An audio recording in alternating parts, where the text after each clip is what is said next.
학개서 1장 1절부터 6절까지 말씀 찾으셨으면 우리 교독하시겠습니다. 1절을 제가 먼저 읽습니다. 다리오 왕 제2년 여섯째 달 곧 그달 초 하루에 여호와의 말씀이 선지자 학개로 말미암아 스알디엘의 아들 유다 총독 스룹바벨과 여호사닥의 아들 대제사장 여호수아에게 임하니라. 이르시되 만군의 여호와가 이같이 말하여 이르시노라. 이 백성이 말하기를 여호와의 전을 건축할 시기가 이르지 아니하였다 하느니라. 여호와의 말씀이 선지자 학개에게 임하여 이르시되 이 성전이 황폐하였거늘 너희가 이때에 완벽한 집에 거주하는 것이 옳으냐. 두 절 같이 있습니다.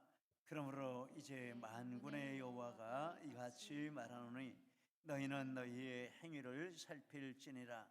너희가 많이 뿌릴지라도 수확이 적으며 먹을지라도 배부르지 못하며 마실지라도 흡족하지 못하며 입어도 따뜻하지 못하며 일꾼이 삭슬 받아도 그것을 구렁 뚫어진 전대에 넣음이 되느니라. 아멘. 할렐루야. 오늘도 우리 가운데 우리 하나님 함께 하시고 또 은혜 베풀어 주시는 줄 믿습니다. 오늘 말씀은 중단된 성전 건축을 다시 시작하다, 이런 제목을 잡았습니다.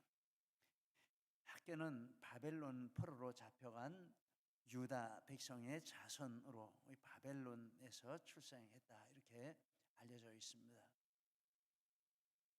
학개라는 뜻은 나의 절기라는 의미를 가지고 있는데, 그 부모가 빨리 귀환해서 절기를 지킬 날을 고대하며 지은 이름이다, 이렇게 또 설명이 나와 있습니다.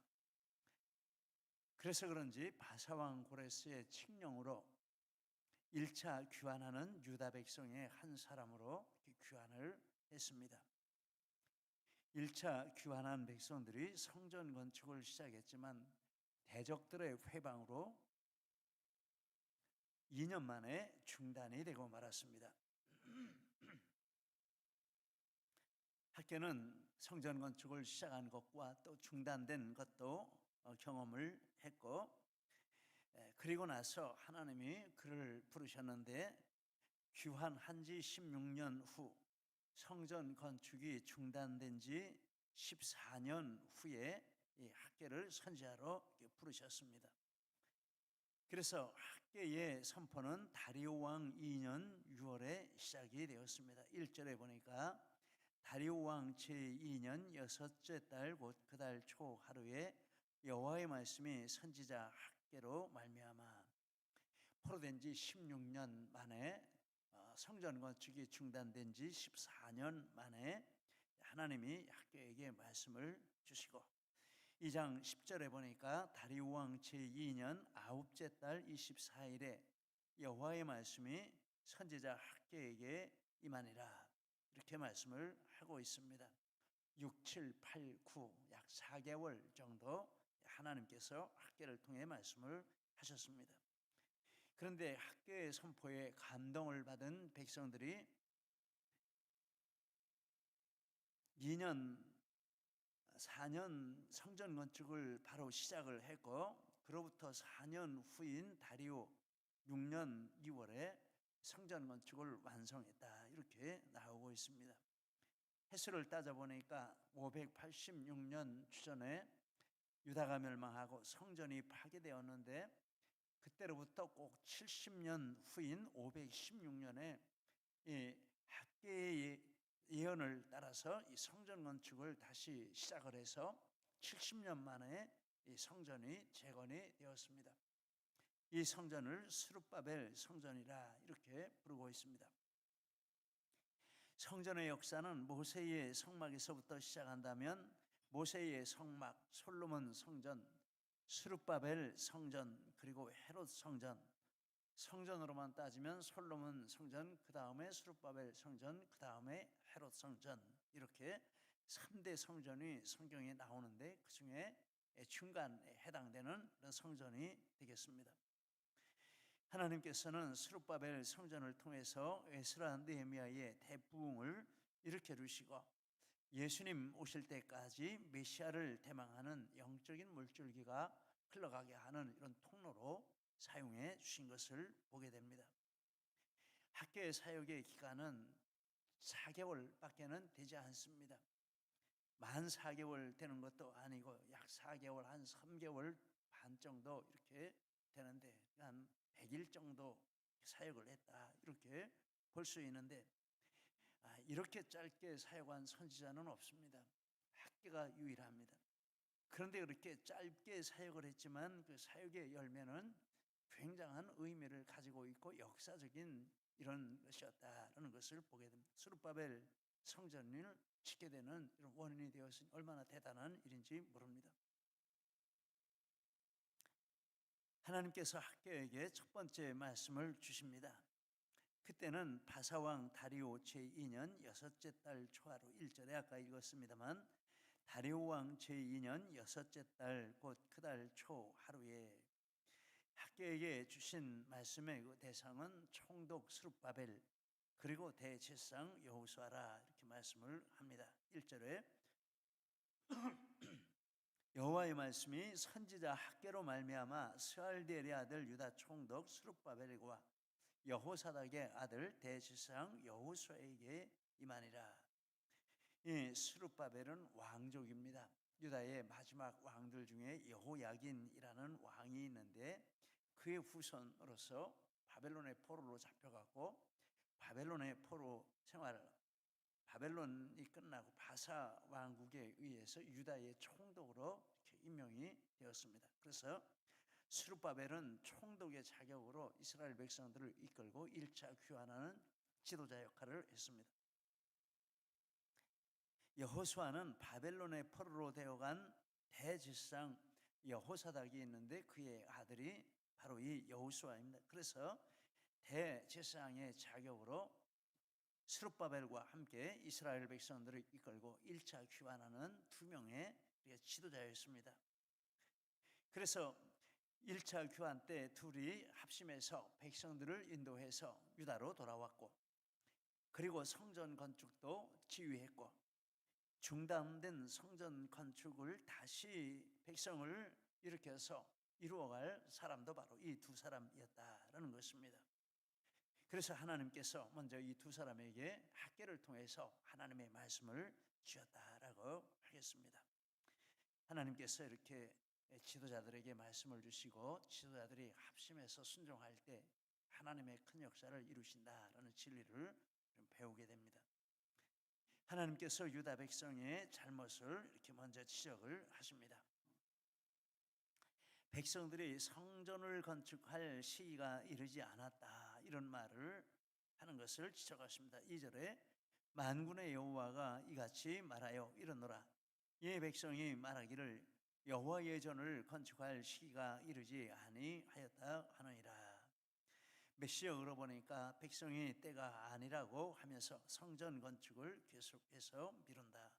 리빙 바이블에는 어찌하여 모든 백성이 성전 건축할 때가 아니라고 하느냐 이렇게 했습니다.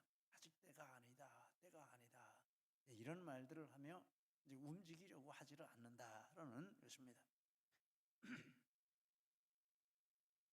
그런데 이 성전 건축은 때가 아니라고 하며 움직이지 않으면서 열심히 한 일이 있는데 거기에 대해서 4절에 말씀합니다. 이 성전이 황폐하였거늘 너희가 이때에 판벽한 집에 거주하는 것이 옳으냐. 메시역으로 보면 성전은 허물어져 있는데 너희 집은 새 집을 짓기에 합당한 때냐. 리빙 바이블로 보면 그러면 너희 집은 호화롭게 짓기에는 합당한 때냐. 이 성전은 건축하다가 중간에 되고 그대로 이제 잡초 가운데 묻혀져 있는데 14년 동안 방치됐으니 뭐 얼마나 흉물이겠습니까? 그런데 백성들은 때가 아니라고 하면서 열심히 하는 일이 있는데 자기들 집은 호화롭게 짓고 새 집을 짓고 이렇게 한다라는 것입니다. 하나님이 바로 그것을 이렇게 지적을 하고 있습니다. 유다 백성은 성전을 건축하고 하나님을 열심히 섬기려고 이런 각오를 하고 바벨론에서 돌아왔지만 이렇게 시간이 지나면서 믿음이 식어지고 자기들 일에만 집중하는 이런 모습을 가지게 되었습니다. 그런데 하나님이 그런 것들을 지적하시면서 성전이 황폐했는데 판벽한 집에 거할 때 그들에게 일어난 일을 말씀하십니다. 6절 말씀. 너희가 많이 뿌릴지라도 수확이 적으며 먹을지라도 배부르지 못하며 마실지라도 흡족하지 못하며 입어도 따뜻하지 못하며 일꾼의 삭슬 받아도 그것을 구멍 뚫어진 전대에 넣음이 되느니라. 수고하지만 수고의 열매가 없다라는 말씀입니다. 왜 그런지를 또 말씀을 해주십니다. 9절에 말씀하십니다. 너희가 많은 것을 팔았으나 도리어 적었고 너희가 그것을 집으로 가져갔으나 내가 풀어버렸느니라. 나 만군의 여호와가 말하노라. 이것이 무슨 까닭이냐?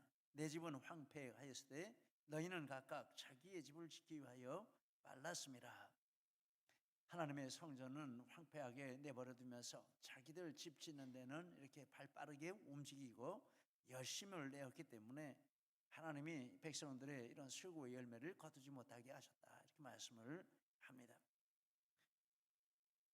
시편에서도 말씀하시기를 이렇게 하나님이 돕지 아니하시면 모든 게 헛되다. 127편 1절 2절에 보니까 여호와께서 집을 세우지 아니하시면 세우는 자의 수고가 헛되며 여호와께서 성을 지키지 아니하시면 파수꾼의 깨어 있음이 헛되도다. 너희가 일찍이 일어나면 늦게 나오며 수고의 떡을 먹음이 헛되도다. 우리가 잘 아는 말씀인데 저렇게 말씀을 하고 있습니다. 우리가 참 저렇게 늘 들으면서도 잊어버리기가 얼마나 쉬운지 모르겠습니다. 이스라엘 백성이 그랬습니다. 그들 개인적으로 이렇게 곤란한 일을 만날 뿐만 아니라 자연 전체에 큰 문제가 일어났다. 10절 11절에 말씀합니다. 그러므로 너희로 말미암아 하늘은 이슬을 그쳤고 땅은 산물을 그쳤으며 내가 이 땅과 산과 곡물과 새포도주와 기름과 땅의 모든 소산과 사람과 가축과 손으로 수고하는 모든 일에 한재를 들게 하였느니라. 하나님의 백성이 하나님 말씀대로 살지 않으니까 자기들만 고생하는 것이 아니라 자연까지도 가축까지도 이렇게 고통을 당하고 고생한다, 이런 말씀을 하고 있습니다. 이것은 성경의 원리인 줄 믿습니다. 하나님의 백성이 믿음으로 살면 그들 자신도 복을 받고 세상도 복을 받는다. 이 성경이 말씀하는 진리입니다. 신앙의 자유를 찾아서 신대륙으로 온 102명의 청교도들이 이 믿음이 분명했습니다. 처음에 영국을 떠날 때도 그 믿음으로 떠났고 미국에 도착해서도 흔들리지 않았습니다. 신대륙에 도착해서 엄청난 고난과 고통을 겪었지만 그들이 한 일이 있는데 가장 먼저 교회를 짓고 그 다음에 학교를 짓고 마지막으로 자기들의 집을 지었다, 이렇게 자료들이 나와 있습니다. 100여 명이 도착했지만 1년이 지나면서 반이 죽었습니다. 반이 죽는 그 가운데서도 이 원칙이 흔들리지 않고 먼저 교회를 짓고 하나님 앞에 예배를 드리고 학교를 짓고 자녀들을 교육시킬 것을 생각을 하고 그 다음에 자기들 집을 지었는데, 그런데 하나님께서 그들로 오늘날 이 미국을 건설하는 축복을 주셨고 미국을 통해서 열국이 축복받는 이런 통로로 사용해 주셨다라는 것을 우리가 알게 되고 그 축복을 가장 많이 받은 나라가 바로 우리나라다, 이렇게 잘 알고 있습니다.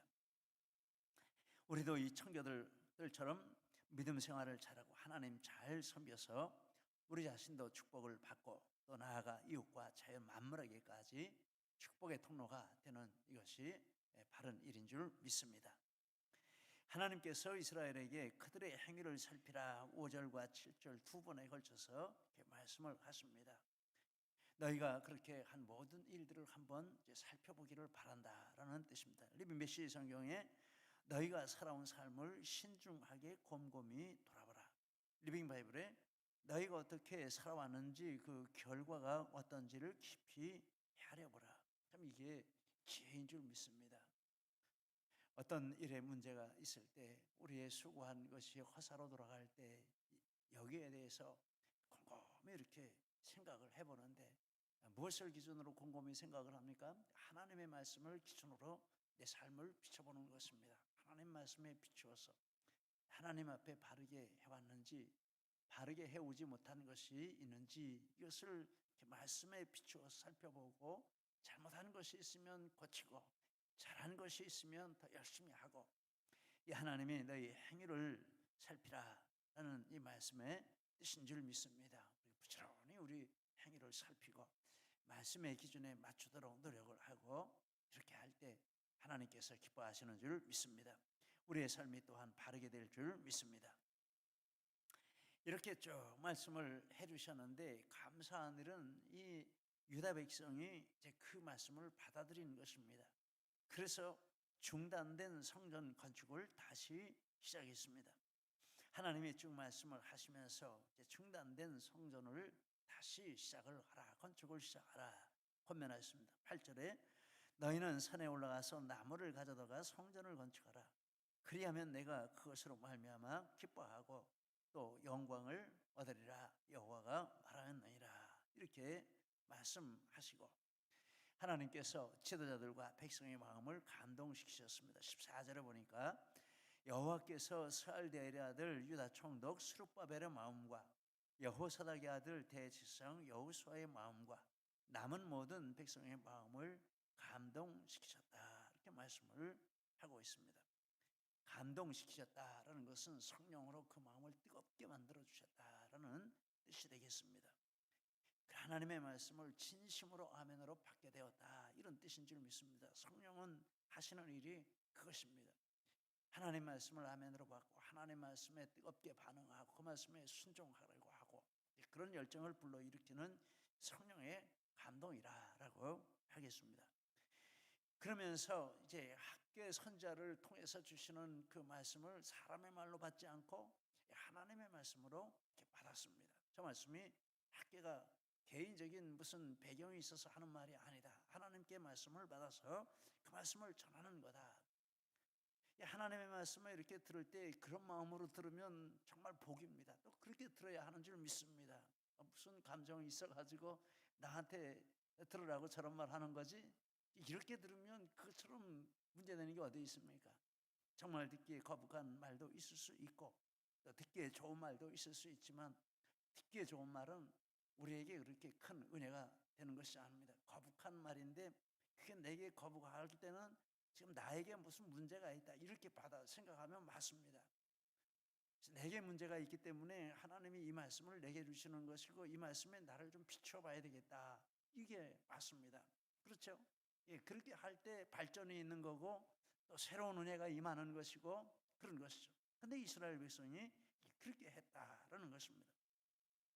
학계의 말씀을 하나님이 주시는 말씀으로 받았습니다. 12절에 보니까 스알델의 아들 스룹바벨과 여호사닥의 아들 대지상 여호수아 남은 모든 백성이 그들의 하나님 여호와의 목소리와 선지자 학계의 말을 들었으니 이는 그들의 하나님 여호와께서 그를 보내셨습니다. 백성이 다 여호와를 경외하며 선지자 학계의 말을 들었는데 여호와의 목소리로 이렇게 들었다. 하나님께서 그를 자기들에게 보내신 선자로 이렇게 생각하고 들었다라는 것입니다. 말하는 사람이 잘못해도 듣는 분이 잘 들으면 되는 것입니다. 말하는 사람이 정말 감정을 넣어가지고 말할 수 있습니다. 그럴 수 있죠. 그때 감정을 넣은 말로 받지 않고 하나님의 음성으로 받으면 되는 것입니다. 말하는 사람이 감정 없이 말을 해도 내가 감정을 넣어가지고 받으면 그건 또 안 되는 것입니다. 이스라엘 백성이 이렇게 너희 잘못했다라고 학계를 통해서 막 이렇게 하는데 저 학계가 지금 무슨 소리를 하는 거야? 우리 사정을 알기나 알고 우리가 어떤 일을 만나는지 알기나 알고 우리 사람 뭘 한다고 저런 소리를 해? 뭐 이렇게 하고 막 대들고 반대하고 이렇게 했으면 하나님이 말씀하실 수 없는 거죠. 너희 행위를 살펴보라. 너희가 그렇게 했는데 내가 그거 다 막은 거다. 이렇게 말씀하고 책망하실 때 이스라엘 백성이 정말 하나님 앞에 겸손하게 하나님의 음성으로 이렇게 들었다라는 것이죠. 그리고 정말 이렇게 말씀 전하는 사람을 바꿀 수 있는 방법이 있는데 욕하는 말을 해도 하나님의 말씀으로 듣고 그대로 순종하면 말씀 전하는 사람도 바꿔질 줄 믿습니다. 그런 분들 보면 겁나는 거죠. 내가 진짜 욕을 하는 마음으로 미워서 말을 하는데 정말 단 마음으로 이렇게 받고 저렇게 순종하는 거 보니 무섭다. 이게 진짜입니다. 예, 이스라엘 백성이 이렇게 학계의 말을 하나님이 보내신 말씀으로, 하나님의 보내신 이런 사람으로 이렇게 생각을 믿고 이렇게 받았습니다. 그래서 어떻게 했습니까? 그 말씀에 순종해서 성전 건축 공사를 다시 시작을 했습니다. 14절 15절에 보니까 그들이 와서 만군의 여호와 그들의 하나님의 전 공사를 하였으니 그때는 다리오 왕 제2년 여섯째 달 24일이라. 제2년에 시작을 했고, 이렇게 앞뒤를 살펴보면 제6년에 이렇게 마쳤다라고 합니다. 그런데 이 14절 또 쭉 12절 그 문맥을 읽으면서 이렇게 눈에 들어온 그 단어가 있는데 14절에 보니까 이 남은 백성, 남은 모든 백성이라 이런 말이 이렇게 눈에 들어왔습니다. 14절에 보니까 남은 모든 백성의 마음을 감동시키심에 그들이 와서 만군의 여호와 그들의 하나님의 전 공사를 하였으니, 그러니까 성전 건축을 한 사람은 누구입니까? 남은 백성들입니다. 남은 백성. 남은 백성인데 리빙 바이블에 보니까 그 땅에 남아있는 소수의 백성들 이렇게 말을 했습니다. 남았다라는 것을 거꾸로 보면 떠났다라는 뜻도 있는 거죠. 남은 백성인데 리빙 바이블은 그 수가 소수다. 그렇게 떠난 사람이 남은 사람보다 훨씬 많은 거죠. 대다수가 떠나고 적은 숫자가 남아있는 이런 상황을 상정을 하게 됩니다. 그런데 이 남은 백성들은 어떤 사람들일까 생각을 해봅니다. 귀환한 백성들 중에 시간이 지나면서 성전 건축 처음에 할 때는 여러 일을 내서 했는데 이게 실패로 들어간 것이죠. 1년, 2년, 3년이 지나가도 아무 소식이 없고 잡초가 우거지고 건축하던 터는 다 무너지고 기미도 안 보이고 이러니까 이제 틀렸다 하고 이렇게 떠난 것입니다. 그래서 변질되어서 공동체를 떠나고 남은 사람은 불과 몇 명이 안 되는 이런 상황을 상상을 해보게 됩니다. 그런데 이 사람들은 어떤 사람들입니까? 이 사람들은 진짜 남은 사람들이에요. 이 사람들은 진짜 믿음의 사람들이에요. 환경이 어떠하든 문제가 있든 없든 그거 상관하지 않고 끝까지 여기서 하나님을 섬기겠다, 끝까지 여기서 하나님과 함께 남은 백성들과 함께 하나님의 일을 하겠다, 이런 사람들이죠. 성전을 건축하고 하나님이 성전 건축하라고 보내셨으니까 지금은 이런 상황이라도 하나님이 또 때를 주실 것이고 기회를 주실 것이고 하나님이 하시면 된다, 하나님이 가능하게 하실 거다, 이런 믿음을 가진 사람들이겠죠. 그래서 성전을 건축하고 마음껏 예배를 드리고 믿음 생활 잘하겠다고 하는 마음으로 바벨론에서 돌아온 사람들이고, 이런 환경 때문에 흔들리지 않고 그 환경에도 변함없이 그 자리를 지키고 있는 이 사람들이 남은 모든 백성이라 이렇게 생각을 해보게 됩니다. 맞는 해석인 줄 믿습니다. 그런데 어떻게 됐습니까? 그들이 진짜 주인공이 되었어요. 아마 거꾸로 생각해보면 하나님께서 진짜 마음으로 하나님을 신뢰하고 성전을 건축하고자 하는 사람들을 남게 하시려고 시간을 끌으셨다, 이렇게도 볼 수 있는 본문인 것 같습니다. 그리고 이제 정말 100% 남아있는 사람이 몇 사람 안 되지만 100% 하나님 앞에 믿음으로 자신들을 드리고 믿음으로 살고 하나님을 섬기고 예배하고자 하는 이런 간절한 마음이 있는 사람들, 그 사람들이 남았을 때 그들을 통해서 하나님이 지금 성전 건축을 하게 하셨다, 이렇게 보면은 틀리지 않을 것 같습니다. 그래서 그들을 통해서 딱 4년 만에 성전이 건축이 되었습니다. 하나님은 수가 많은 것을 통해서 일하는 분은 아니십니다. 하나님은 참된 믿음의 사람을 통해서 일하시는 분이신 것을, 이 진리를, 이 말씀을 통해서 이런 진리를 발견하게 됩니다. 남은 모든 백성들의 마음을 감동시키시고 그들이 와서 만군의 여호와 그들의 하나님 전 공사를 하였으니, 그냥 하나님이 아니고 그냥 만군의 여호와가 아니고 그들의 하나님, 그들의 하나님의 전, 그들의 성전은 그들 것입니다. 그래서 이 사람들을 통해서 성전 건축을 완성하도록 축복을 해주셨고, 그 후에 일어난 에스라 느헤미야의 부흥 운동의 주역들도 이 사람들이었을 것임에 틀림이 없습니다. 그렇지 않겠습니까? 그리고 하나님께서 항상 이런 사람들을 찾고 계시고 또 그들을 통해서 일하신다는 것도 우리는 진리인 줄 믿습니다. 이 자리에 있는 우리 모두가 이런 파통을 이어받으시는 주의 백성들이 되시기를 예수님 이름으로 축복합니다.